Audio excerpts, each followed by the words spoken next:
আজকে মহিলাদের আসরে আমরা সঙ্গে পেয়ে গিয়েছি বিশিষ্ট অভিনেত্রী অলোক নন্দা রায়কে। নমস্কার দিদি, আমাদের স্টুডিওতে আপনাকে জানাই স্বাগত। তোমাকে অনেক ধন্যবাদ। মহিলা মহলের সকল সংগঠককে আমার অনেক ধন্যবাদ। আসলে মহিলা মহলটা তো আকাশবাণীর বহু পুরনো একটা অনুষ্ঠান, যেখানে আমরা বহু বছর ধরে একটা সময়তে রেডিও নিয়মিত যখন শুনতাম তখন মহিলা মহল কখনো মিস করিনি।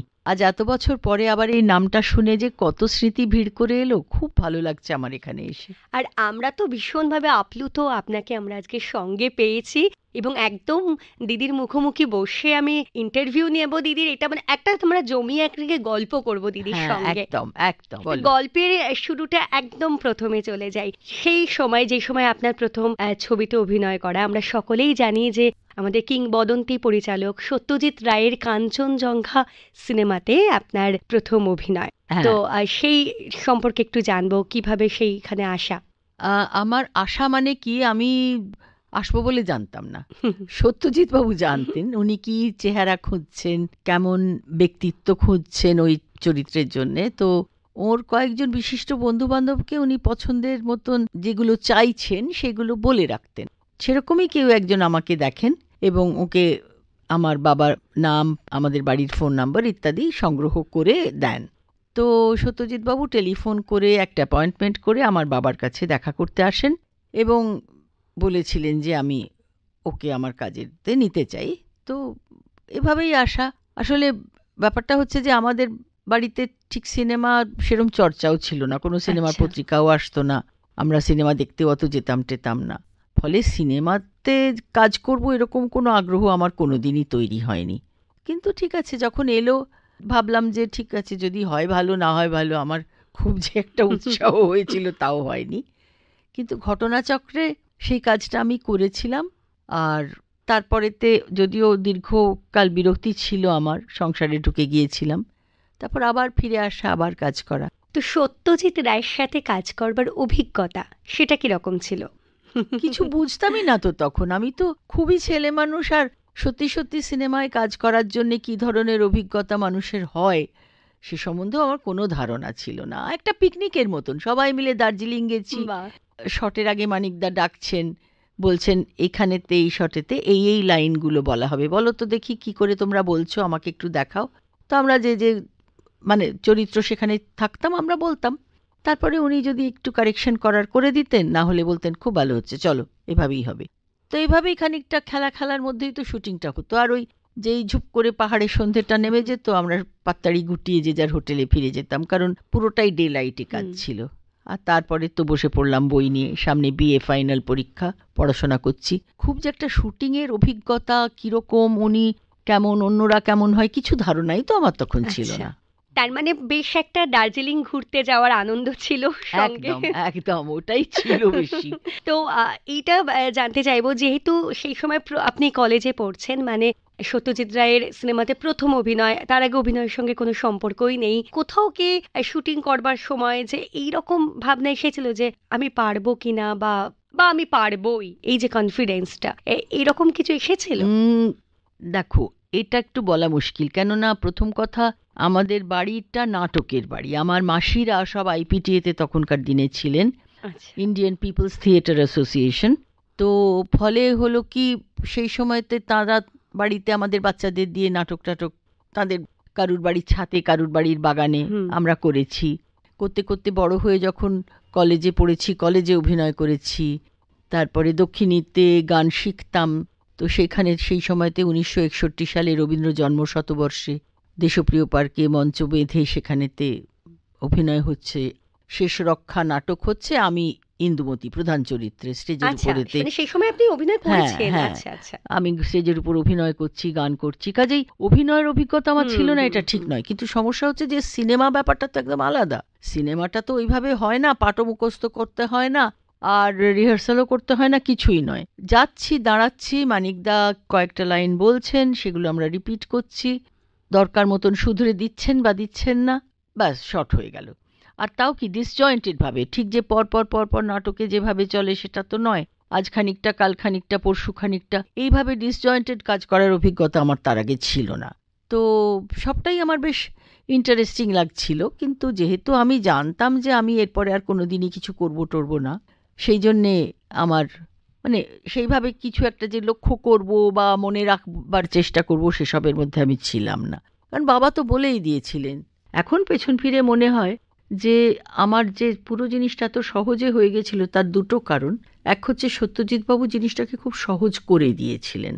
আচ্ছা। এটা যে একটা ভীষণ কঠিন কাজ হচ্ছে, ক্যামেরা মাইক ইত্যাদি ইত্যাদি, দাঁড়াও তোমরা টেনশনে থাকো, এটা বললে ওটা করবে, ওটা বললে সেটা, ওইভাবে নয়। উনি খুব সহজে আমাদের দিয়ে লাইন্সগুলো বলাচ্ছেন, তারপরেতে অভিনয়টা করাচ্ছেন। আমরা যদি কিছু ভুল করি সেটা শুদ্ধ করে দিচ্ছেন, ব্যাস। না হলে বলছেন ঠিক আছে, যেরকম করছে খুব ভালো হচ্ছে, এইভাবেই করো। তো কোথাও আমরা জানি যে মঞ্চে অভিনয়টা এই বড় পর্দায় অভিনয়ের থেকে অনেক বেশি কঠিন, যার জন্য বড় পর্দায় অভিনয়টা কোথাও হয়তো অনেক বেশি সহজই থাকবে। তখন আপনি যেহেতু মঞ্চ থেকে আপনি গেছেন, তখন তো মিডিয়ার যুগ নয়। আমরা খানিকটা গল্পর বই, স্কুলে খেলাধুলো, তারপরে বাড়ি এসে মার কাছে বকুনি খেয়ে পড়তে বসা, এর মধ্যেই আমাদের জীবনটা আবদ্ধ ছিল। তাই আমরা অত কিন্তু বুঝতে পারতাম না। অভিনয়ের তফাৎটা যেটা বুঝেছি সেটা পরবর্তীকালে, সেটা আমি তোমাকে বলতে পারি। কারণ আমি মঞ্চে পরে অনেক অভিনয় করেছি। আমি সোহাগ সেনের সঙ্গে 10 বছর তাদের দলে ছিলাম, খুব প্রধান নারী চরিত্রগুলো করতাম।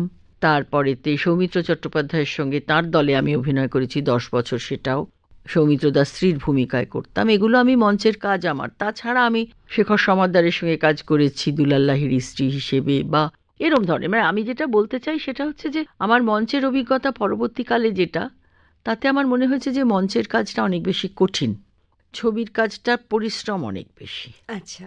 ছবির কাজটা পরিশ্রম অনেক বেশি এই জন্যে যে একই শট বারে বারে নেওয়া হয়, করতে হয় সেটা, এবং প্রত্যেকবার একই রকম স্বতঃস্ফূর্তভাবে করতে হয়। আর মঞ্চে হচ্ছে যে তুমি যদি একটা ভুল করো তো সে ভুলটা থেকেই গেল, সেটার শোধরাবার কোনো স্কোপ মানে নেই। লাইভ হচ্ছে, একেবারেই লাইভ পুরো ব্যাপারটা।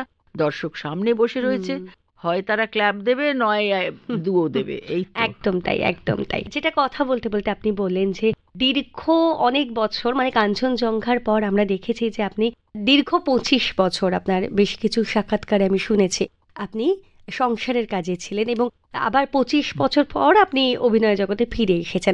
এখানে একটু জানতে চাইবো যে এই দীর্ঘ 25 বছরটা আপনি কেন কোনো সিনেমার সঙ্গে যুক্ত হলেন না? এটা কি মানে পরিবারের কোনো রকম অনুমতি ছিল না বলে, নাকি নিজেরও সেই রকম ভাবে আগ্রহ ছিল না, বা কোনো আক্ষেপ যদি থাকে? তুমি দুটোই ঠিক বললে। পরিবারের অনুমতি ছিল না, আমার কোনো আগ্রহ ছিল না। আমি খুব হ্যাপিলি সংসার করেছি। তখন আমি সিগাল বুকসে বই এডিট করতাম, এই সমস্ত কাজগুলো আমার ভালো লাগতো। আমি পড়িয়েছি যাদবপুর ইউনিভার্সিটিতে গেস্ট লেকচারার হিসেবে, আন্ডার গ্র্যাজুয়েট পোস্ট গ্র্যাজুয়েট দুটো লেভেলেই পড়িয়েছি। এই পড়াশোনার জগৎটাই আমার পছন্দের জগৎ ছিল। নেহাত আমি সেইভাবে চাকরি করব বলে বেরিয়ে পড়তে পারিনি। বাড়িতে অনেক দায়িত্ব ছিল, ছোটরা ছিল, বৃদ্ধরা ছিলেন, বড় যৌথ পরিবারে যা হয়, ফলে। কিন্তু আমার আক্ষেপ কিছু নেই গো। আমি রবীন্দ্রনাথের মতোই বিশ্বাস করি যে জীবনের ধন কিছুই যায় না ফেলা। এই যে এতগুলো বছর আমি সংসার করেছি, আমি কি কম শিখেছি সেখান থেকে? তাই। এবং সেই অভিজ্ঞতাগুলো পরবর্তীকালে অভিনয়তেও তো আমি কাজে লাগিয়েছি।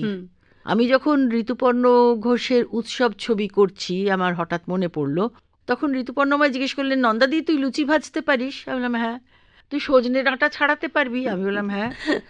এই যে শিক্ষাগুলো, এগুলো তো আমি কত বছর সংসার করতে গিয়েই শিখেছিলাম, এবং সেগুলো ছবিতে যখন করছি তখন সেই জন্য খুব স্বাভাবিক হয়েছে, মনেই হয়নি যে এটা জোর করে করা হচ্ছে।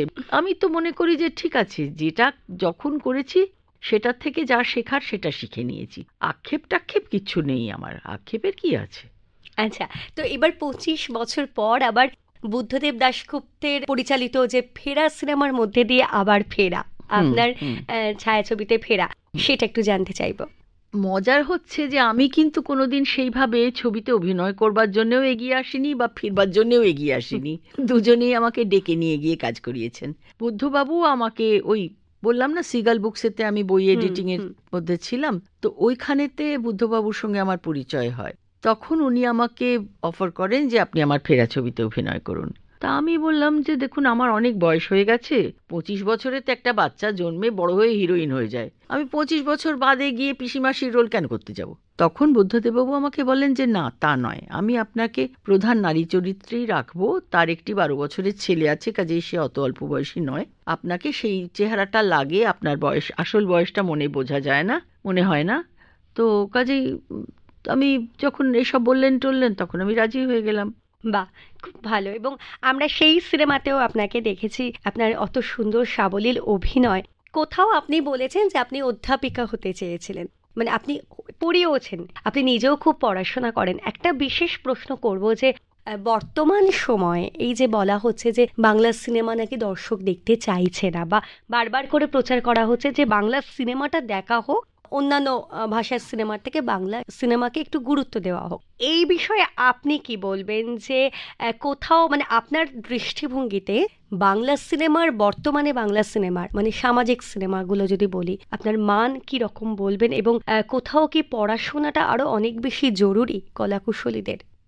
আমি যেটা বলেছি যে সিনেমার জগৎটা এখন দর্শক কম দেখছে, তুমি বললে তো, হুম। সেটা আমি মনে করি যে দেখার উপযোগী জিনিস হলেই লোকে দেখবে। দেখছে না মানে দেখার উপযোগী তারা কিছু পাচ্ছে না, বা তাদের আকৃষ্ট করার মতো মানে কিছু এইরকম পাচ্ছে আমি না। শুনতে পাচ্ছি, নানান সামাজিক মাধ্যমেও বলা হচ্ছে যে বাংলা সিনেমা দেখুন, বেশি করে প্রচার করা হচ্ছে আর কি। হ্যাঁ, সেটার একটা কারণ হচ্ছে, দেখো, এটা বলতে গেলে তো আরো অনেক বড় একটা সামাজিক প্রেক্ষাপটে চলে যেতে হয়। আমাদের ভাষার ওপরে একটা অন্য ভাষার প্রভাব বড্ড বেশিভাবে বিস্তার হচ্ছে।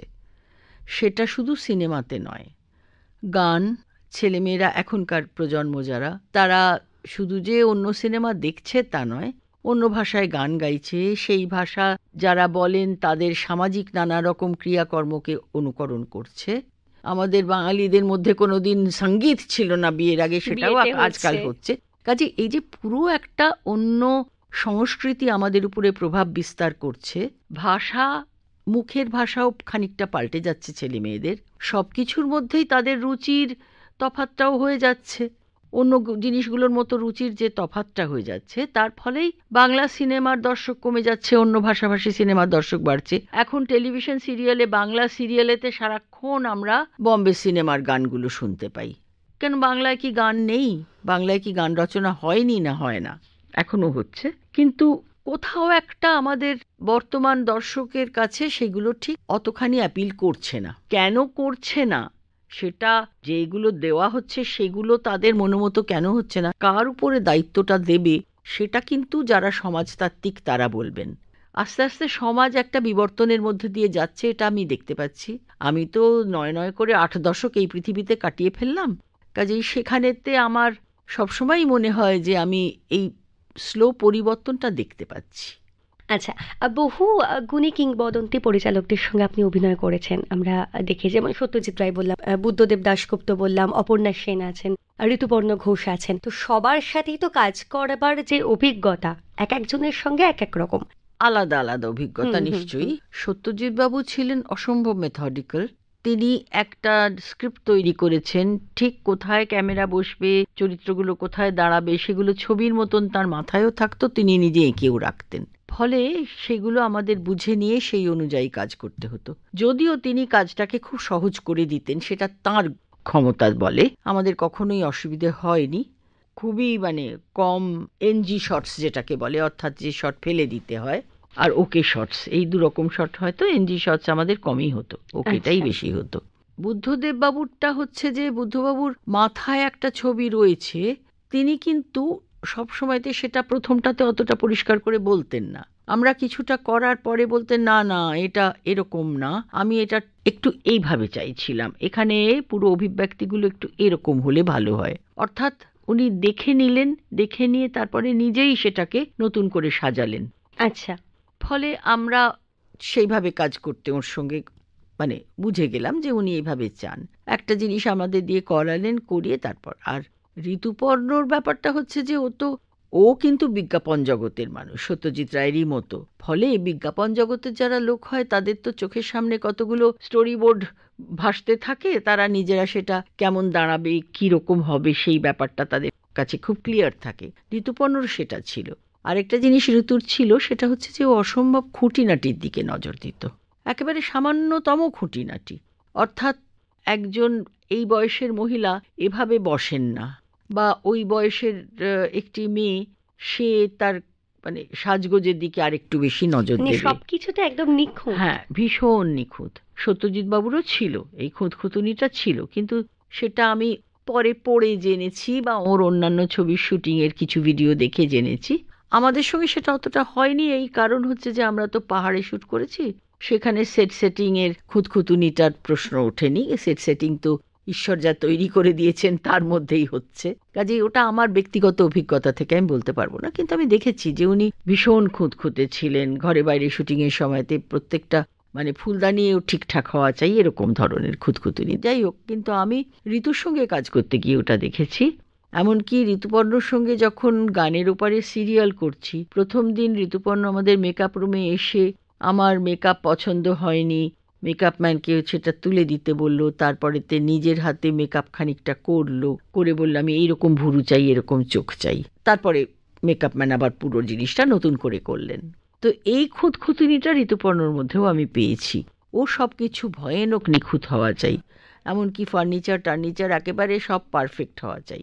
এটা আমি ওর সঙ্গে ছবি করতে গিয়েও দেখেছি, ওর সঙ্গে তো একাধিক ছবি করেছি আমি। আর যেটুকুনি ওর দেখেছি তাতে ওটা বুদ্ধবাবু ছিল, উনিও চাইতেন যে সবটা ঠিকঠাক হোক, কিন্তু উনি যেহেতু বেশিটা আমার সঙ্গে যে কাজটা ছিল সেটা বেশিটা লোকেশনে হয়েছে, কাজেই সেখানে অত ওই সত্যজিৎ বাবুরই মতন যে যেটা রয়েছে সেটাই রয়েছে, সেটা খুব একটা পরিবর্তন করার স্কোপ হয়নি। তবে হ্যাঁ, বুদ্ধবাবু পোশাক আশাক, চুলের ঢং ইত্যাদি এগুলো সবকিছুই খুব একটিয়ে দেখতেন। সেটা যে কোনো ভালো পরিচালকই দেখবেন, কারণ after all cinema is a visual medium. সেখানে চোখের একদম। সামনের দর্শক যেটা দেখছেন সেটা নিখুঁত না হলে চরিত্রটা তাদের সামনে সোজাভাবে দাঁড়ায় না। একদম তাই, একদম তাই। এমন কোনো চরিত্র আছে, যেহেতু আপনি বড় পর্দা ছোট পর্দা প্রচুর অভিনয় করেছেন, এমন কোনো চরিত্র আছে যে চরিত্রে আপনি অভিনয় করে মানে একদম আপনার মনের মধ্যে গেঁথে গেছে? দেখো, সত্যজিৎ বাবু আমাকে দিয়ে যে চরিত্রটা করিয়েছিলেন মনীষা, একেবারে আমি তার সঙ্গে আইডেন্টিফাইড হয়ে গিয়েছিলাম, কারণ আমি হলেও ওই সিচুয়েশনে ওইভাবে ওই কথাই বলতাম। তো কাজেই ওটা ওইভাবে মনে গেঁথে যাওয়ার কথাটা আমার আসবে না। চরিত্র হিসেবে যেটা আমার মনে গেঁথে গেছে আমি বলতে পারি, সেটা হচ্ছে ওই আবার যেটা গানের ওপারের কথাটাই বলতে হয়, সুচরিতা সান্যালের যে চরিত্রটা গানের ওপারের সিরিয়ালের, সেটা সত্যি সত্যি আমার মনে গেঁথে গেছে। কারণ ওই রকম একজন মহিলা আমি দেখিনি তা নয়, আমি দেখেছি এবং আমি নিজেও কিছুটা সুচরিতা। আর আমার ভয়ানক প্রাণের কাছের চরিত্র ওটা। তাছাড়া তো আমি অনেক কাজ করেছি। সম্প্রতি বধূবরণ বলে বছর কয়েক আগে একটা সিরিয়াল হয়েছিল, সেটাতে আমি পরিবারের সব থেকে বড় কর্তা, আমার রাঙামা চরিত্র, সেটাও আমার খুব প্রিয় চরিত্র, খুব ভালো লেগেছিল ওটা করতে আমার। এরকম ধরনের নানা রকম কাজ করেছি তো। আর মজা হচ্ছে আমি কিন্তু নেগেটিভ চরিত্র অনেক করেছি। ইনফ্যাক্ট একবার আমি বেস্ট ভিলেনের পুরস্কার পেয়েছিলাম জানো, বেস্ট ভিলেন। এবং সেই বাড়িতে 5 জন নমিনেশনে ছিলেন, বিপ্লব চ্যাটার্জি, দীপঙ্কর দে, চিত্রা সেন সহ।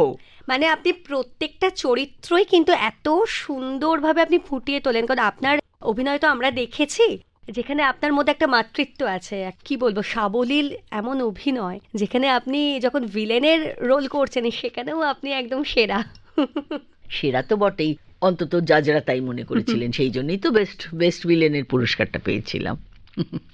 এটা সত্যিই খুব আনন্দের। এবার একদম যেহেতু সাক্ষাৎকারের একদম শেষে পৌঁছে যাচ্ছি, তো জানতে চাইবো যে আপনি তো 25 বছর কোনো অভিনয় করেননি, বা যখন আপনি অভিনয় করছেন সেই সময়ও কোনো রকম চরিত্র ধরুন আপনি পর্দায় দেখলেন, বড় পর্দায় হোক বা ছোট পর্দায় হোক, যেটা আপনি অভিনয় করছেন না, কিন্তু কখনো কি মনে হয়েছে যে এই চরিত্রটা আমি করলে ভালো হতো, বা আমার বেশ করতে ইচ্ছা করেছে? দেখো, আমি যখন অল্প বয়সে ছিলাম তখন আমি শুনতে পেয়েছিলাম যে সত্যজিৎ বাবু ঘরে বাইরে করবেন। তখন আমার মনে হয়েছিল আহারে বিমলার চরিত্রটা যদি আমায় দেয়া হতো। কিন্তু তখনও যেহেতু আমার বাবা জীবিত, আমার শ্বশুরবাড়ির সব গুরুজনেরা জীবিত, তখন ছবিতে ফিরে আসার অনুমতি প্রশ্ন দেয়নি। ওঠেনি। ওইটা একটা দুঃখ রয়ে গেছে আমার। আর একটা চরিত্র করতে পারলে আমার সত্যি খুব ভালো লাগতো, সেটা হচ্ছে নায়কের অদিতি, যে চরিত্রটা শর্মিলা করেছিলেন। সেটা করতে পারলেও আমার খুব ভালো লাগতো, কারণ ওরকম একটা বুদ্ধিদীপ্ত চরিত্র করার আমার তখন, কিন্তু সেই বয়সটা আমি যখন ছিল আমার, তখন তো আমি কাজ করিনি, কাজেই এটা নিয়ে আক্ষেপ করে কোনো লাভ নেই। এটা আমার নিজেরই চয়েস, আমি ফিরে আসিনি কেন, না এলেই না, পারতাম। একদমই তাই, একদমই তাই। এই যে জীবনের পথে, আপনার জীবনে চলার পথে এমন কোনো মানুষকে আপনি, মানে আপনার, তার কাছে আপনি কৃতজ্ঞ যে আপনার চলার পথে তিনি আপনাকে অনেক বেশি অনুপ্রেরণা দিয়েছেন, উৎসাহ দিয়েছেন, যার জন্য আপনি হয়তো কাজ করতে পেরেছেন বা সুন্দরভাবে সংসার করতে পেরেছেন? আমার সেকেন্ড ইনিংসের পেছনে রয়েছেন কিন্তু আমার স্বামী। আচ্ছা। গুরুজনেরা চলে যাবার পর আমি যখন ফিরে এলাম তখন কাজ করতে শুরু করেছি। তখন যেহেতু পড়ানোটা আমার অফিসিয়ালি আর করা যাবে না, কারণ আমার এজ লিমিট পার হয়ে গিয়েছে, তার জন্যই আমার অসুবিধে হয়ে গেল। আমি আর ঠিক চাকরিতে ঢুকতে পারলাম না, পড়ানোর চাকরিতে, ওই গেস্ট লেকচারার অবধি। সেই সময়তে অভিনয় জগতে আমি যে ফিরে এলাম সেটা আমার স্বামীর অনুপ্রেরণায়। অসম্ভব আমাকে উৎসাহ দিয়েছেন, সাহায্য করেছেন, ভোরবেলা ঘুম থেকে ঠেলে তুলে দিয়েছেন, আমার জন্য স্যান্ডউইচ বানিয়ে বাহ। দিয়েছেন। কাজেই এটা তো আমাকে অস্বীকার করলে তো আমার হবে না, আমাকে এটা বলতেই হবে। এবং শুধু তাই না, আমার কখনো যদি সত্যি সত্যি সেরকম অসুবিধে হয়েছে, কি করতে হবে না করতে হবে, গাইডেন্স উনি দিয়েছেন। বাহ, এই যে পরিবারের সহযোগিতা থাকাটা ভীষণ পরিমাণে জরুরি। এই যে আপনার স্বামী যেমন আপনার পাশে ছিলেন, এটা একটা বিশাল বড় সাপোর্ট। হ্যাঁ, স্বামীকে পাশে পাওয়া বা পরিবারের যে কোনো মানুষ যদি পাশে থাকে, তখন সমাজ কি বলছে সেটাতে খুব একটা আমরা কান দিই না। তো আমাদের মহিলা মহল, যেহেতু একদম শেষ প্রশ্ন, যে আমাদের সমাজে এরকম অনেক মেয়েরা রয়েছেন যারা মনে করেন যে আমি ভালো কাজ করব, আমি কাজে এগোবো, কিন্তু কোথাও তাদের পরিবারই হয়তো বাধা দিচ্ছে, এবং যার জন্য মেয়েটার মনে হচ্ছে যে আমার দ্বারা আর কিছু হবে না, আমি আর পারবো না। তো সেই পরিবারের উদ্দেশ্যে আপনি কিছু বলুন। আমি পরিবারের উদ্দেশ্যে বলবো যে প্রত্যেকটি মানুষের ভেতরে যে সম্ভাবনাটা থাকে, সেই সম্ভাবনাটাকে যত্ন করে বাড়িয়ে তোলাটাই একটা প্রকৃত মানুষের কাজ, বাধা দেওয়াটা নয়। বাধা দিয়ে ক্ষতি করাটা অত্যন্ত অন্যায়। আমার ব্যক্তি জীবনেও আমি জানি যে আমি যদি অল্প বয়সেতে ছবির জগতে ফিরে আসতাম, তাহলে হয়তো আমার কেরিয়ার গ্রাফটাই অন্যরকম হতো। সেই মেয়েটির প্রতি বলবো, সেই মহিলার প্রতি বলবো, যেটা তোমার মধ্যে সম্ভাবনা আছে বলে তুমি মনে করছো, সেটার জন্য একটু সময় বের করে নাও। সংসারে হাজার একটা কাজ থাকে, অন্তত একটা ঘন্টা দিনে তো নিজের জন্য বের করে নেওয়াই যায়, নিতে হবে। এত ভালো লাগছে, এত মানে কখন যে সময় চলে যাচ্ছে, ঘড়ির কাঁটা টিকটিক করে ঘুরছে, যার জন্য আমি দেখতে পাচ্ছি যে সময় আর বেশি নেই, যার জন্য আর তো সেরকম ভাবে আমরা জমিয়ে গল্প করতে পারবো না। তবে আজকে দিদিকে সঙ্গে পেয়ে আবার প্রথম, ঠিক যেমন বললাম, সত্যি আমরা খুব আপ্লুত, খুব আনন্দিত, এবং অত্যন্ত ভালো লাগলো এতক্ষণ আপনার সঙ্গে কথা বললাম। আপনি আপনার মূল্যবান সময় আমাদেরকে দিলেন বলে আন্তরিক ধন্যবাদ জানাই আপনাকে। আমিও আন্তরিক ধন্যবাদ জানাই তোমাদের, আর মহিলা মহলের সকল শ্রোতাকে আমার অনেক শুভেচ্ছা, অনেক ভালোবাসা। মেয়েরা, তোমরা একদম কোনোভাবে কোনো রকম বাধার সামনে পড়লে পরে দাঁড়িয়ে যাবে না, এগিয়ে চলো।